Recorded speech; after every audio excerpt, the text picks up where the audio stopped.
Bonsoir à tous. Avant de commencer la lecture, je voudrais vous remercier pour l'accueil chaleureux que vous avez réservé à ma dernière vidéo. J'avais rien publié depuis plus d'1 an et ça m'a fait très plaisir de voir que vous étiez toujours là et que vous étiez toujours enthousiaste à l'idée de m'écouter. Donc merci beaucoup.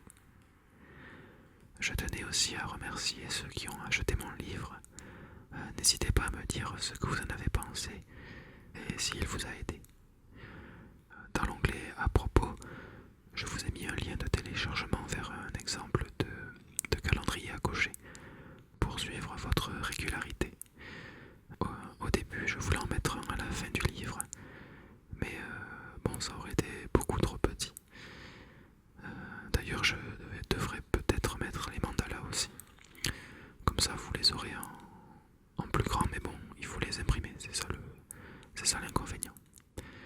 Encore une fois, merci à tous, et sur ce, place aux lectures.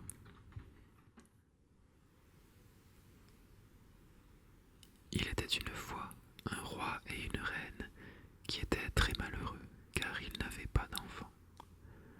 Le roi avait fait venir les meilleurs médecins et les meilleurs magiciens du monde entier, mais tout cela ne servait à rien, il n'avait toujours pas d'enfants. Un jour, un homme bizarre vint à la cour. Il avait l'air maladif et son corps, tout maigre, était enveloppé dans un vêtement noir. Il ressemblait à un mort. Pour cette raison, tout le monde le fuyait, et c'est ainsi que cet homme bizarre arriva très facilement jusqu'au roi. « Qui es-tu et pourquoi es-tu venu ?» demanda le roi en regardant avec inquiétude son curieux visiteur. « Je m'appelle Gurt et j'arrive de l'île de glace pour vous aider. »« Tu veux dire qu'un jour j'aurai un descendant ?» lui dit le roi sans lui laisser finir son explication. Quand Gurt lui répondit affirmativement, le roi oublia toute son inquiétude. « Je te donnerai la moitié de mon royaume si tu réussis à réaliser notre désir, proposa-t-il à Gurt. Mais Gurt lui répondit « Je ne demande pas tout cela. Je te demande seulement de devenir ton premier conseiller, car pour réaliser ton désir, je dois être sans cesse tout près de la reine. » Et c'est ainsi que Gurt devint l'homme presque le plus puissant de tout le royaume, car il suivait constamment la reine comme une ombre. Tout le monde le craignait, mais en même temps, tout le monde attendait pour savoir s'il réaliserait ce qu'il avait promis. Un jour, quand la neige commençait à tomber, il gela si fort que les oiseaux s'abattirent morts à terre.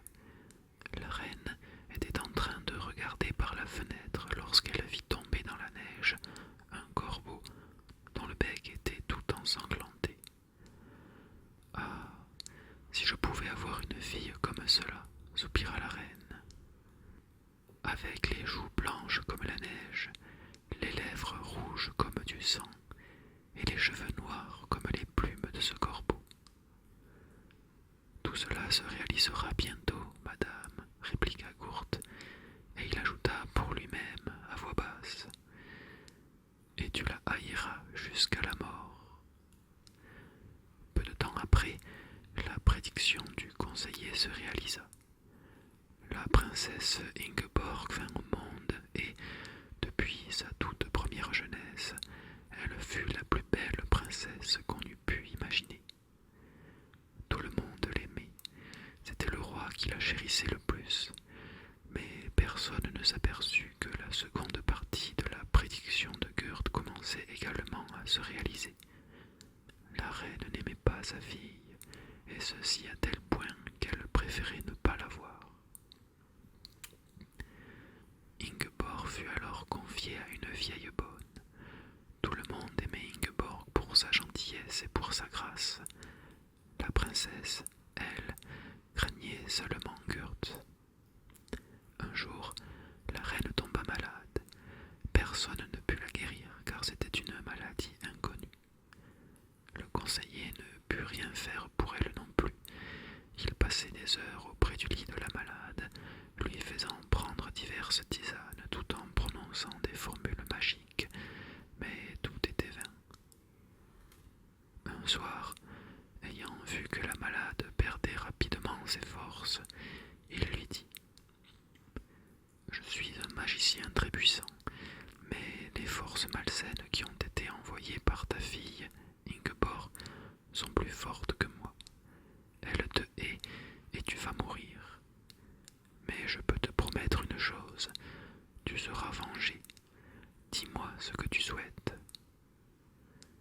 La reine devint toute pâle en entendant ces paroles. « Qu'elle ne soit jamais tranquille, cria-t-elle, et elle ordonna à Gourde de faire venir immédiatement sa fille. Quand cette dernière fut auprès de son lit, la reine chuchota longtemps dans l'oreille d'Ingeborg, mais avant que celle-ci puisse répondre quoi que ce fût, la reine mourut. Le deuil régna sur tout le pays. Le roi eut tellement de chagrin qu'il tomba malade, et il serait peut-être mort également si sa fille ne l'avait pas bien soigné.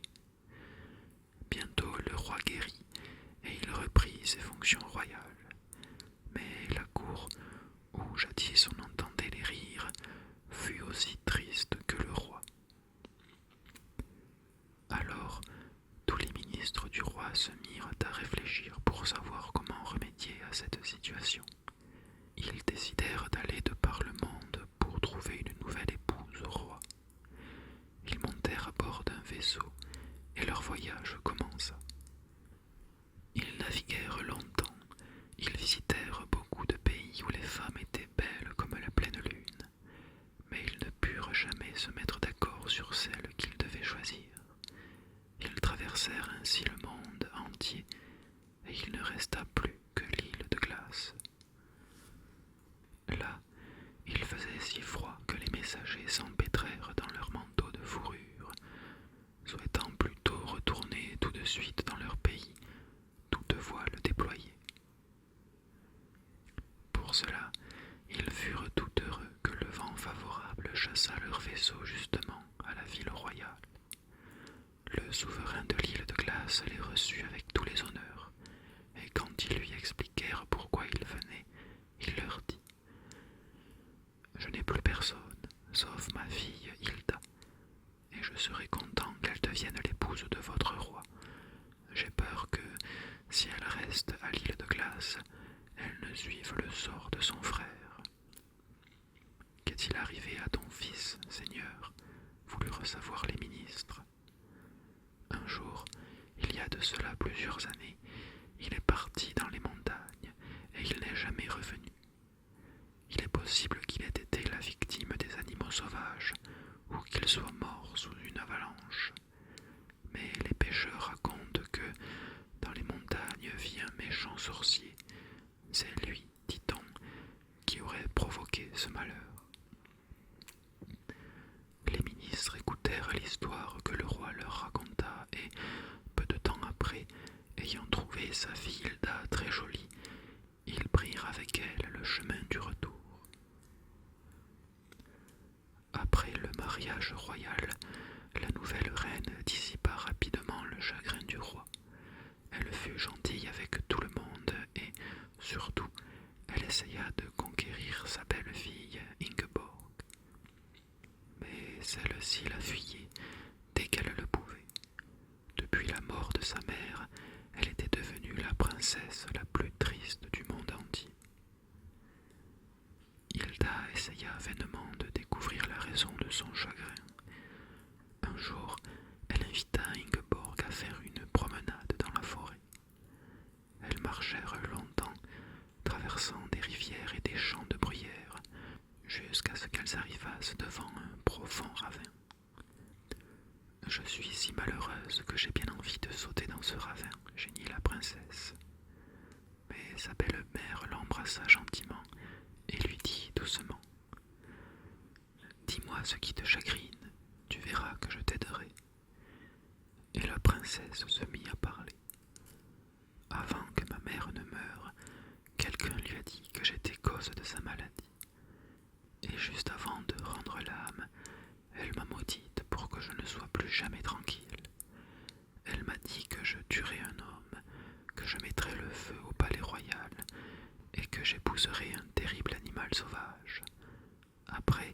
je serais brûlée vive sur un bûcher. Malheureusement, les malédictions des mourants se réalisent toujours. Nous ne pouvons rien faire contre cela, ajouta tristement la reine. Mais nous changerons tout cela. Regarde, Ing, dit-elle en ouvrant la main et en présentant dans sa paume une petite fleur blanche. Ceci est la fleur de vérité, qui est si puissante qu'elle détruit tout le mal. Fais attention à ce que je vais te dire maintenant.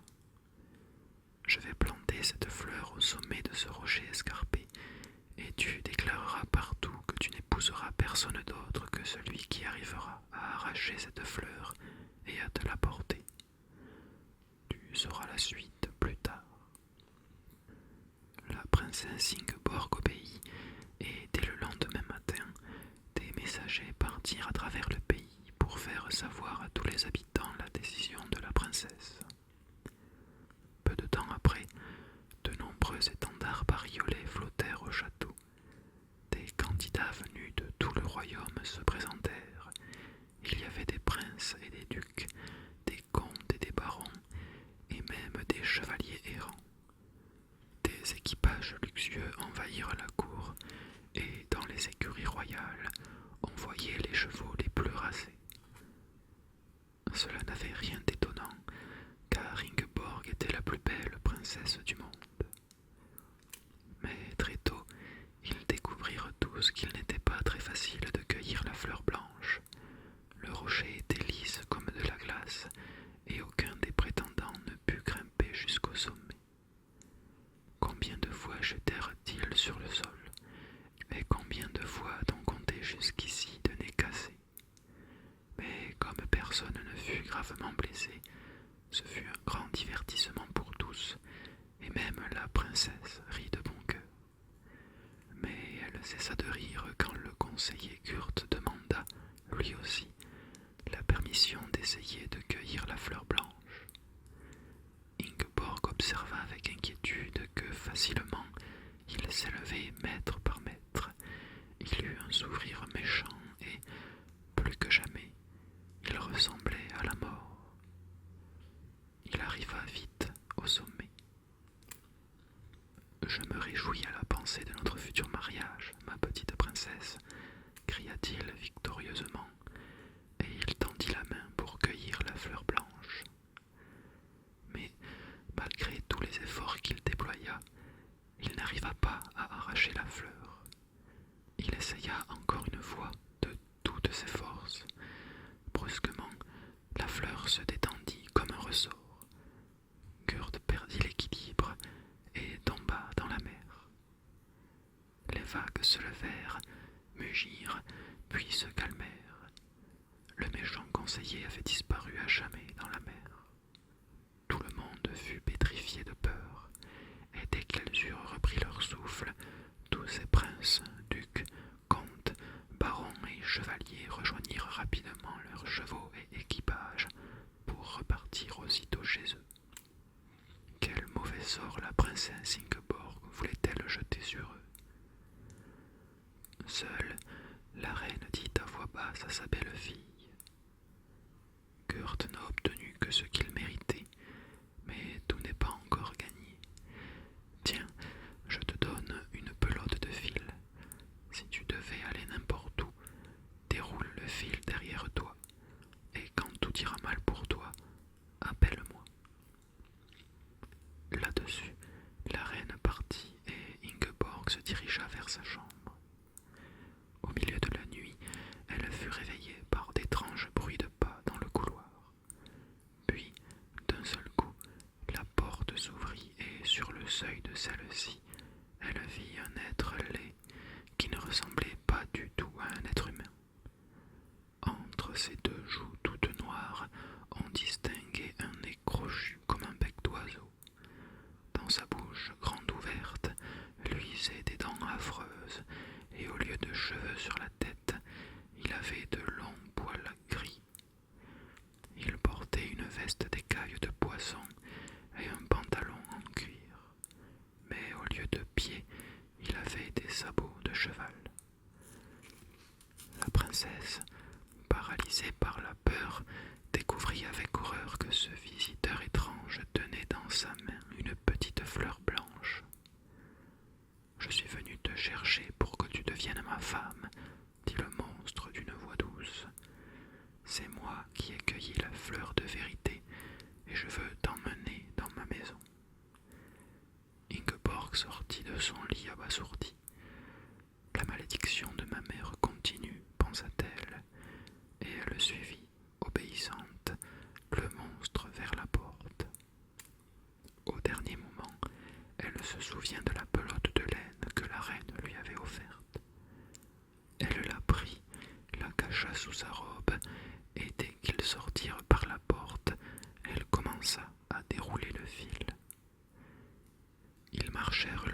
s'écoulait en murmurant. Malgré tout cela, le monstre tenait la princesse en sûreté, tout en suivant un sentier sec. Enfin, ils arrivèrent devant une petite chaumière. La jeune fille était tellement fatiguée qu'elle entra sans hésitation. Pendant le temps que son fiancé allumait le feu, elle s'allongea sur un lit de chêne et s'endormit immédiatement. Le matin, au réveil, lorsqu'elle découvrit l'affreux visage noir de son fiancé, elle poussa un cri de terreur, mais celui-ci lui dit « Je pars, et tu ne me reverras qu'après le coucher du soleil. Si tu tentais de partir, tu ne me reverrais plus jamais. » Il partit, et Ingeborg resta seule. Combien elle aurait souhaité se retrouver chez elle, mais la fleur de vérité lui avait donné ce monstre pour fiancé pour toujours.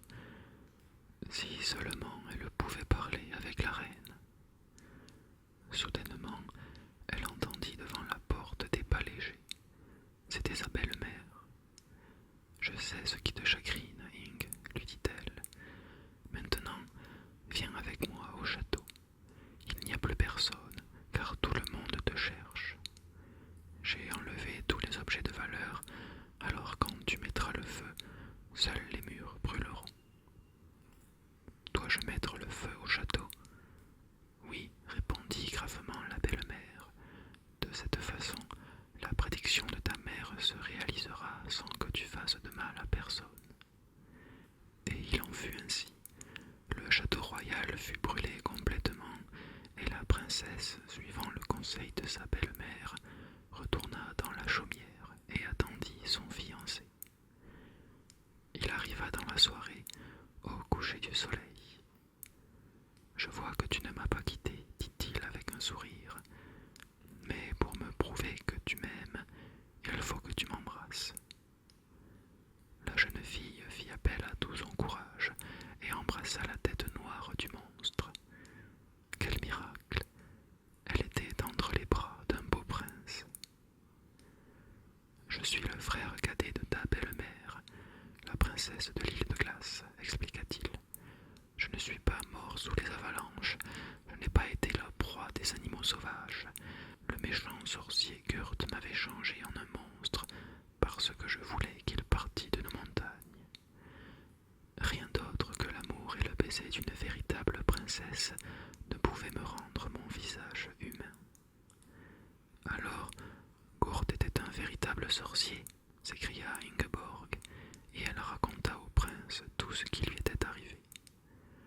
Pour conter son histoire, elle parla toute la nuit. Le soleil était déjà très haut au-dessus de la forêt quand la princesse se trouva de nouveau seule. Pourquoi ? En fait, le prince était parti simplement pour l'île de glace, car il voulait inviter à son mariage la cour, les trompettes, les tambours, en bref, tout ce qu'il faut pour un mariage princier. Mais personne ne pensait plus que la dernière partie de la malédiction de la mère d'Ingeborg restait à accomplir. Le vieux roi voulait savoir qui avait brûlé le château, et sa femme fut obligée d'avouer. Vainement, elle expliqua au roi que c'était le méchant sorcier Gurt qui était responsable de tout. Le roi fit dresser un bûcher dans la cour de son château, et les soldats partirent dans la forêt pour ramener Ingeborg, morte ou vivante. Après 3 jours de recherche, ils découvrirent enfin la chaumière. Ils enchaînèrent la pauvre princesse, et avant le coucher du soleil, Ingeborg fut sur le bûcher, où elle attendit le pire. Mais au moment précis où les soldats se préparaient à allumer le bûcher, on entendit le bruit de sabots de cheval. Le prince de l'île de glace arrivait avec tant de chevaliers, trompettes et tambours qu'on ne voyait même pas la fin du cortège. « Arrête, roi, sinon tu vas mourir, » déclara le fiancé, et sortant son épée, il balaya les bûches à une telle vitesse qu'elles roulèrent de tous les côtés. Le roi reçut une bûche sur la tête de telle façon qu'il s'écroula par terre. Cependant, Ingeborg se trouvait déjà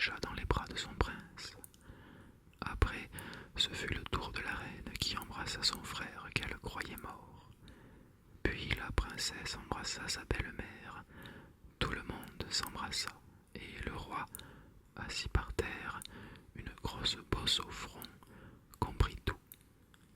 Il fit un signe, et les tambours ainsi que les trompettes jouèrent un air de fanfare. Tout le monde fut tellement content que la fin de ce conte fut oubliée, et c'est la raison pour laquelle, moi aussi, je l'ignore. Le loup qui voulait se confesser. C'était il y a très longtemps. Le loup se sentait mal à l'aise. Il traînait dans la forêt, sa tête touchant presque le sol et ses jambes étant comme du plomb. Mais personne n'avait pitié de lui. Chacun de loin le fuyait. Seul le geai, car c'est un oiseau auquel rien n'échappe, poussa des cris. Tu as mangé beaucoup d'agneaux, oui, oui, et tu n'as pas la conscience tranquille, oui, oui. Tu es un grand voleur. Le loup fit semblant de ne rien entendre, mais il reconnaissait que le geai pouvait avoir raison. Le loup ignorait ce qu'est la conscience, mais précisément cela lui faisait peur, car il craignait qu'il s'agît d'une chose très méchante. Alors, il décida d'aller se confesser dans une église. Le prêtre fut un peu surpris. Il ne lui était jamais arrivé que loup lui demandât de se confesser, mais il pensa qu'il n'avait pas le droit de refuser l'absolution au loup. Il prit place dans le confessionnal et demanda à ce visiteur inhabituel ce qui l'oppressait. « Je ne me sens pas très bien. Depuis quelques jours, rien ne me fait plus plaisir. Je suis triste et je n'ai plus envie de manger, » se plaignit le loup. « Eh bien, voyons, » s'étonna le prêtre. « Quelquefois, j'ai l'impression de traîner une grosse pierre derrière moi et j'ai peine à marcher, » se confessa le loup. « Ah oui, je sais ce que c'est ta conscience qui te tourmente, » expliqua le prêtre. « Oui, le geai me l'a crié également dans la forêt, » répliqua le loup.